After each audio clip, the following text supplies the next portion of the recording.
திரையில் சித்தி சீரியல் மூலமாக ரொம்பவே பிரபலமானவர் தான் யார் அப்படின்னா ரவிக்குமார் அவர்கள். இவர் முக்கியமான ஒரு கேரக்டரில் ஏற்று நடித்தார். அதற்கப்புறம் மிகப்பெரிய அளவில் சமீபத்தில் வந்து பார்த்திங்கன்னா ரொம்பவே ஆர்ஜே பாலாஜி அவர்களோட இணைந்து நடித்தார். அதுவும் பிரபலமாச்சு. வீட்டில் விசேஷங்க படத்தில் நடிச்சிருந்தார்.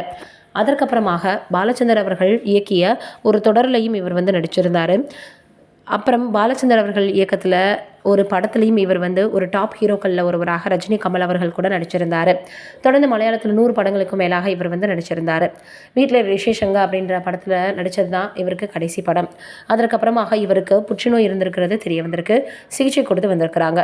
தொடர்ந்து சிகிச்சையில் இருந்தவர் திடீரென அவருக்கு வந்து பார்த்திங்கன்னா உடல்நலக்குறைவு ஏற்பட்டு காலமாகிட்டார். ரவிக்குமார் அவர்கள் இருந்திருக்கக்கூடிய செய்தி மிகப்பெரிய அளவில் சமூக வலைதளங்களில் வைரலாக பரவி வந்துட்டுருக்கு. இந்த சூழ்நிலை என்ன இருக்குது அப்படின்னா, யாருமே எந்த நடிகர்களுமே அவருடைய வீட்டிற்கு அஞ்சலி செலுத்துறதுக்காக போகலையா. ஆனால் ராதிகா அவர்கள் மட்டும் போயிருக்கிறாங்க. அதோட தன்னுடைய அப்பா ஒரு பெட்டியை ராதிகா அப்படின்னு கொடுக்க சொன்னார்னு கொடுத்துருக்காங்க. எல்லாருமே வரல, ஆனால் நீங்கள் மட்டும் பழசை மறக்காமல் வந்திருக்கீங்களே அப்படின்னு சொல்லி ராதிகா அவர்களிடம் அவருடைய மகன் வந்து பேசியிருக்காரு.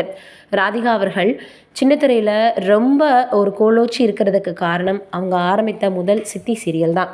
மிகப்பெரிய அளவில் ரொம்பவே அது வந்து எல்லோருக்குமே பிடித்த ஒரு சீரியலாக மாறுச்சு. அதைத் தொடர்ந்து நிறைய அவங்க வாணிராணி, அதற்கப்புறம் செல்வி அப்படின்னு பல இவங்க வந்து சீரியல்களை தயாரித்தாங்க, நடித்தாங்க அப்படின்றது எல்லோருக்குமே தெரியும். இப்போ அந்த சீரியலில் நடித்து ரொம்ப பிரபலமானவர் தான் ரவிக்குமார். அதனால் பழசை மறக்காமல் அவருக்காக அஞ்சலி செலுத்த நேர்லேயே போயிருக்காங்க. இந்த விஷயம் மிகப்பெரிய அளவில் இப்போ வந்து பார்த்திங்கன்னா வைரலாக பரவி வந்துட்டுருக்கு. ராதிகா அவர்கள் இப்போ மட்டும் இல்லை, எப்போவுமே ஒரு நல்ல குணம் கொண்டவங்க அப்படின்றது எல்லோருக்குமே தெரியும். அந்த அளவுக்கு அவங்க எல்லார்கிட்டே ரொம்ப யதார்த்தமாக பழகக்கூடியவங்க. இவங்க சினிமாவுக்குள்ளே என்ட்ரி கொடுத்ததே யதார்த்தமாக தான் இருந்துச்சு. படித்து முடிச்சுட்டு வந்தவங்களுக்கு நடிக்கிறதுக்கான வாய்ப்பு கிடைச்சி தான் அவங்க வந்தாங்க அப்படின்னு பல விஷயங்கள் சொல்லப்பட்டுச்சு.